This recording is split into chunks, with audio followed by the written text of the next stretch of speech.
Guys, thank you udah klik video ini. Hari ini kita bakalan bahas di Oakland County Killer. Kasus ini adalah salah satu kasus paling mengerikan di Amerika yang belum terpecahkan sampai sekarang. Dan ini termasuk kasus yang cukup terkenal di Amerika, khususnya di Oakland County, Michigan. Secara garis besar, kasus ini adalah penculikan dan pembunuhan secara brutal terhadap 4 orang anak di bawah umur yang terjadi pada tahun 1976 dan 1977. Dan karena kasus ini juga, daerah Oakland County ini jadi sangat mencekam dan kehidupan warga di sana jadi nggak tenang. Oh ya, sebelum kita lanjut, yuk klik like dan subscribe.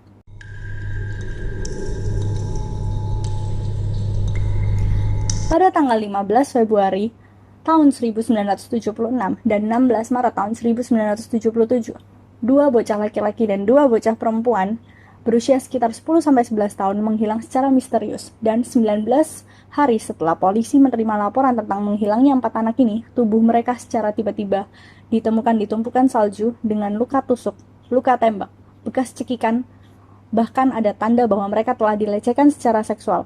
Yuk, mari kita lanjut ke latar belakang korban-korban dan apa teori polisi tentang pembunuhan masing-masing dari korban ini.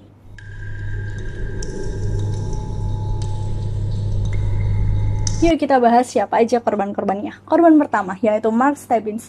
Mark Stebbins ini adalah bocah laki-laki berumur 12 tahun yang tinggal di Ferndale. Ferndale ini juga salah satu daerah di Oakland County.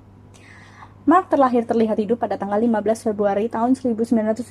Pada saat itu dia sedang berada di sebuah aula di Oakland County yang bernama American Legion Hall.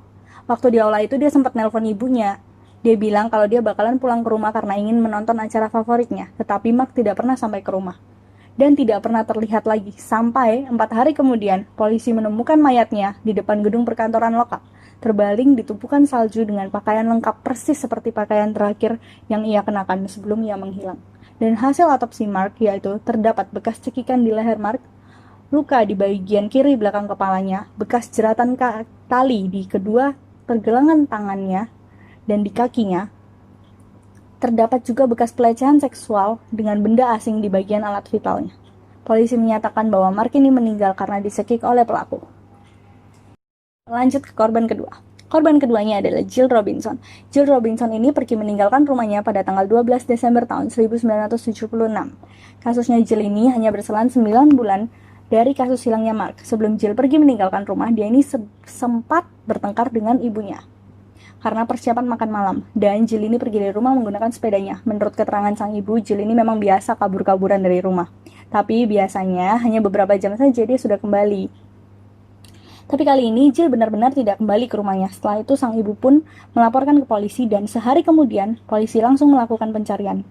Tetapi pencarian Jill ini tidak membuahkan titik terang, hanya menemukan sepeda Jill saja. 4 hari kemudian Jill ditemukan tidak bernyawa, persis seperti mayat Mark. Jill ditemukan di tumpukan salju dengan pakaian lengkap dan tas yang dibawanya saat pergi dari rumah. Karena tubuh Jill ini ditemukannya di depan kantor polisi Michigan, jadi banyak spekulasi yang bilang kalau pembunuhnya ini berusaha buat menantang polisi agar cepat-cepat menyelesaikan kasus ini. Tetapi pada saat itu polisi masih ngira kalau pembunuh Jill dan pembunuh Mark itu adalah dua orang yang berbeda.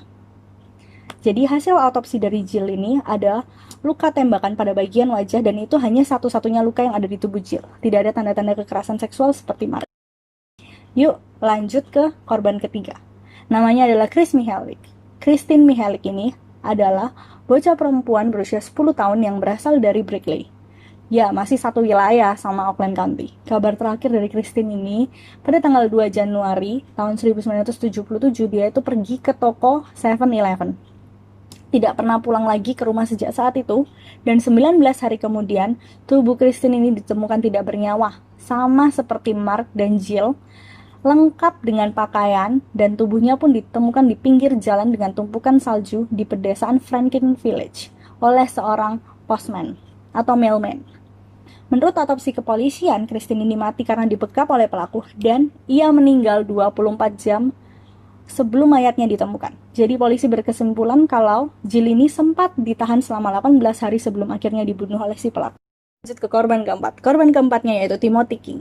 Jadi dari korban keempat ini sudah mulai ada titik terang yang bisa membuka mata polisi kalau sebenarnya pembunuhnya itu sama. Timothy King ini adalah anak berusia 11 tahun yang hilang pada malam 16 Maret tahun 1977, hanya 2 bulan dari hilangnya si Christine.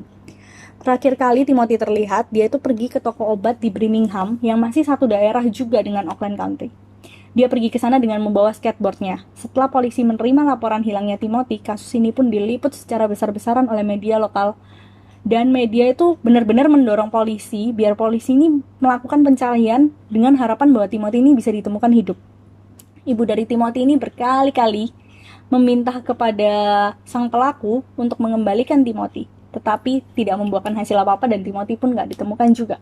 Tak lama setelah kasus ini naik ke publik, ada pengakuan seorang wanita. Dia mengaku kalau dia tuh ngelihat anak laki-laki yang bawa skateboard dan lagi ngomong sama orang dewasa, cowok umur 25-35 tahun, yaitu dengan ciri-ciri berkulit putih, rambut panjang, dan mengendarai mobil Greenland berwarna biru dan bergaris putih. Polisi pun langsung mengecek semua unit mobil Greenland berwarna biru bergaris putih itu.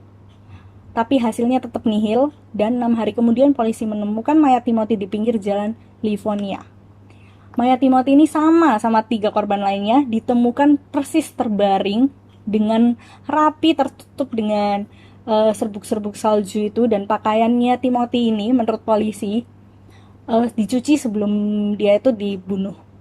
Dan hasil otopsi menyatakan bahwa tubuh Timothy terdapat luka bekas kekerasan seksual dan dia meninggal itu dengan mencerna makanan. Jadi sambil mencerna makanan yang belum selesai itu dia udah meninggal.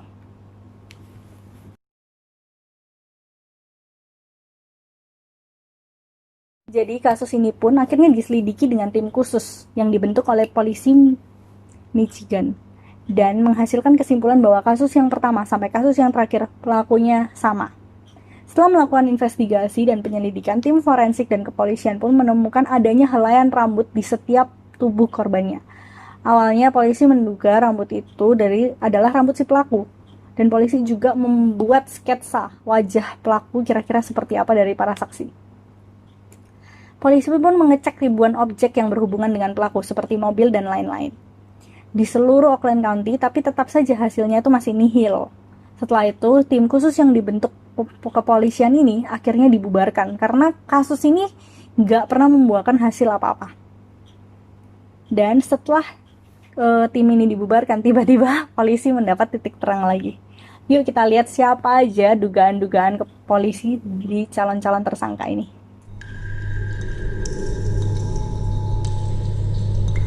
Mereka menetapkan ada 4 tersangka yang dicurigai membunuh 4 orang ini.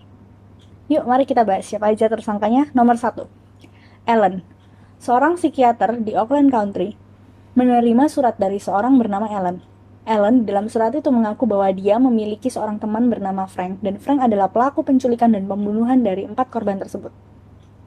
Ellen juga menyatakan bahwa Frank ini melakukan itu karena dia tuh mengalami trauma saat perang Vietnam Amerika. Dia tuh melihat banyak sekali anak-anak kecil di Vietnam yang dibunuh. Jadi dia berusaha membalaskan dendamnya terhadap negaranya sendiri.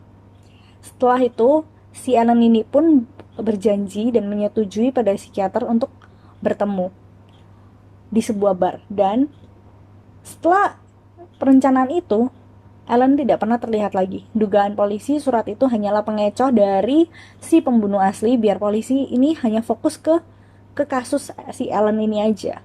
Jadi polisi hanya mengira-ngira bahwa Ellen ini adalah dugaan pembunuhnya.